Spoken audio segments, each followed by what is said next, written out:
6 different expeditions, 6 different commanders, 6 different centuries, and every single one of them wrote down the same description. Something was standing on the coast of Patagonia that no European had ever seen before. And by 1880, every account of it had been quietly removed from the scientific record.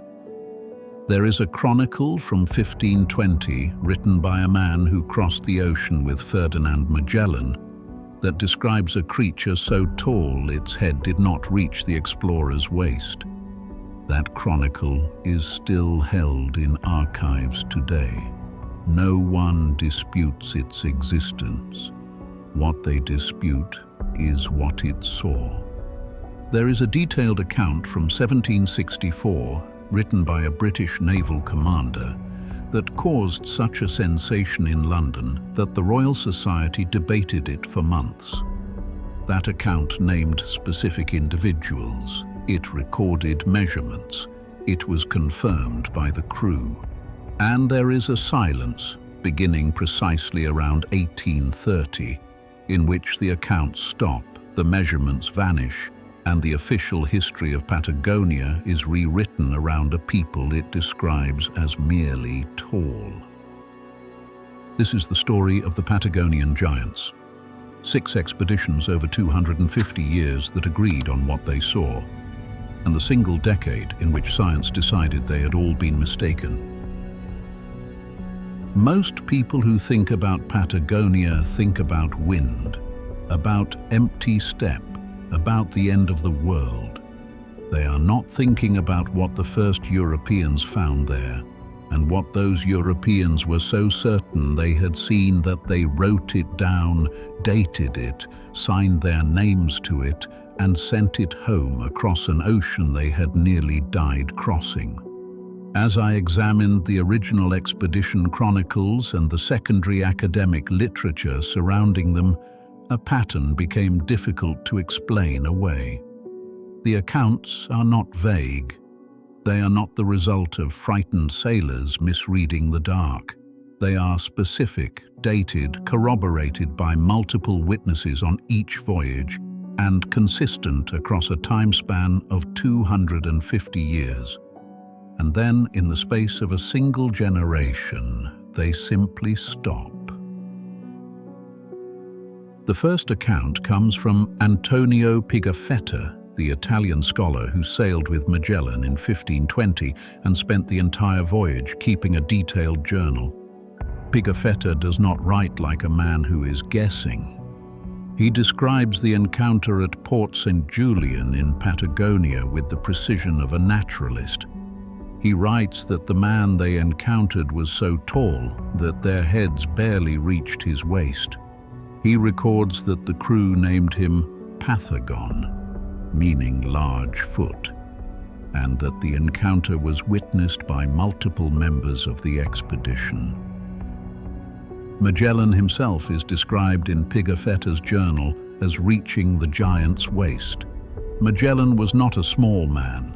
He was a Portuguese naval officer who had survived campaigns across the Indian Ocean. He was not the type of man to be easily astonished. And Pigafetta records that he was. This account could be dismissed as one frightened sailor's exaggeration, except that it is not one account. It is the first of 6. Francis Fletcher, the chaplain who sailed with Francis Drake during his circumnavigation of 1577 to 1580, wrote his own record of the same coastline. He described encountering people of extraordinary stature in the same region Magellan had described 60 years earlier. Fletcher was a clergyman. He was not writing adventure fiction.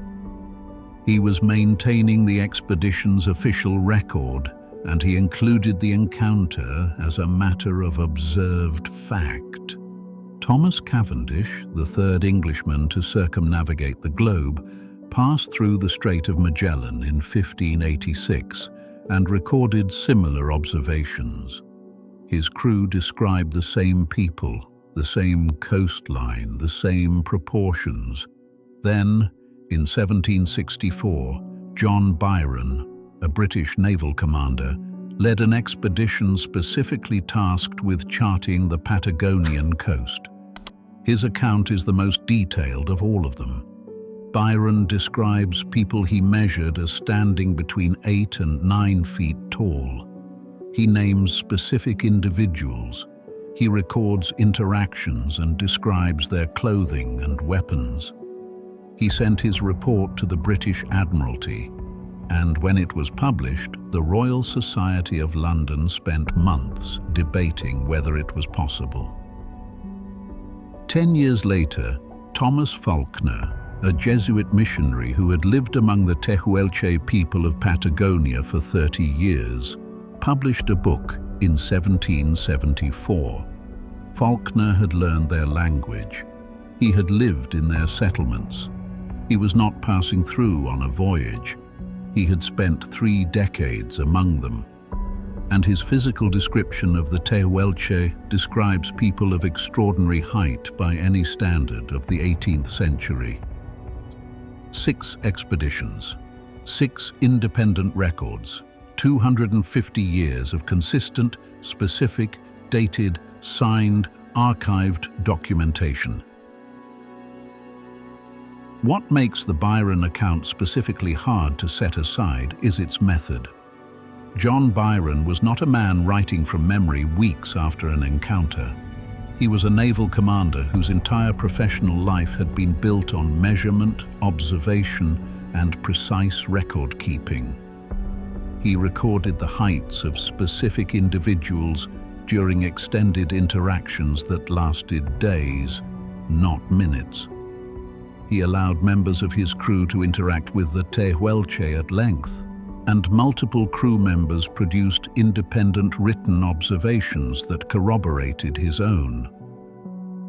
His account was not received as obvious fantasy in London. It was published, read seriously by the Royal Society, and debated on its merits. The debate was not whether Byron had lied. No serious voice in 1764 accused him of fabrication. The debate was whether what he had measured was possible, and the conclusion reached in 1764 was, possibly, yes.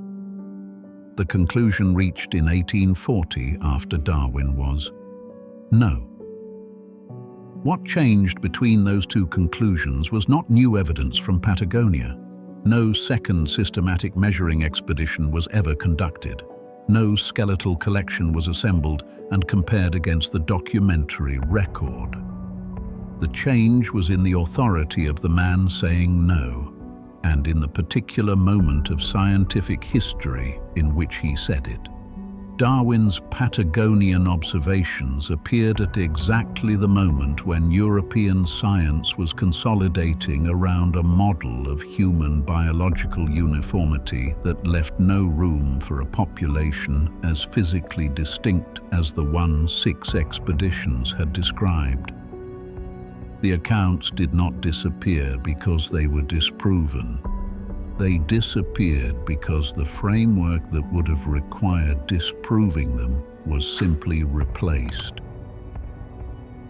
And then Charles Darwin arrived. Darwin visited Patagonia in 1833 and 1834 aboard the Beagle.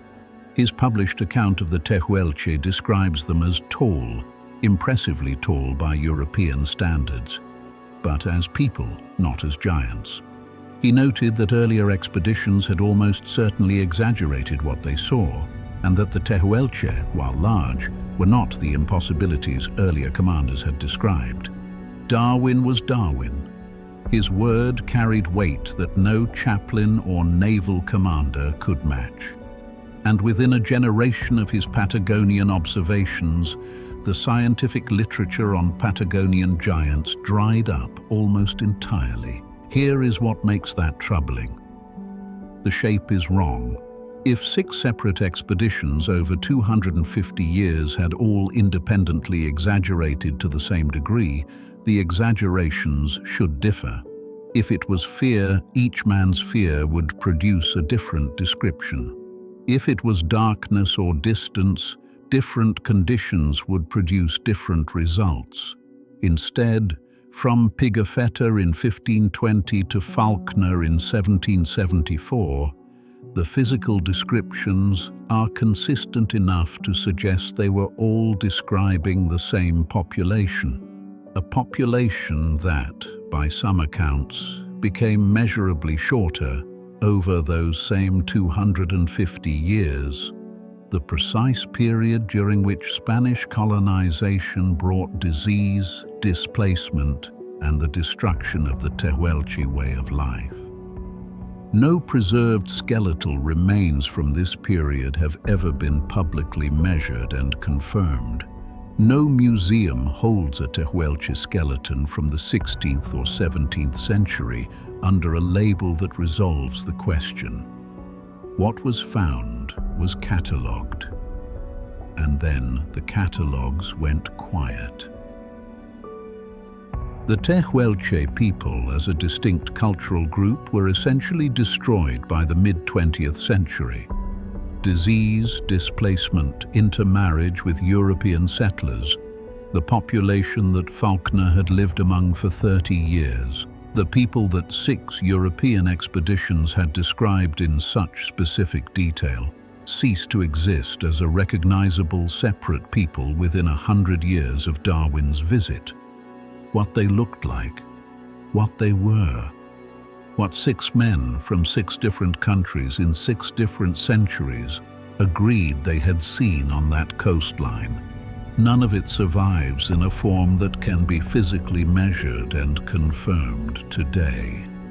Every archive that holds the expedition records is accessible, but not one skeleton from the 16th century that could settle the question has ever been produced for public scientific examination. Were the people of Patagonia genuinely extraordinary, a population whose stature was not exaggeration but observation, and whose physical record was quietly set aside when a more convenient explanation arrived? Or did 6 independent men across 2.5 centuries all make the same mistake on the same coastline? And did Darwin, who spent 2 seasons there, simply see the result of a century of disease that had already changed the people he was measuring? Until someone produces a Tehuelche skeleton from the 16th century and settles the question with a tape measure, the honest answer is that we cannot know which account to trust. And right now, no one in any official institution is trying to find out. If the stories that vanished from the record, the ones sitting in signed, dated, archived documents that no one disputes exist, are the kind of history you want more of, subscribe, and I will see you in the next one.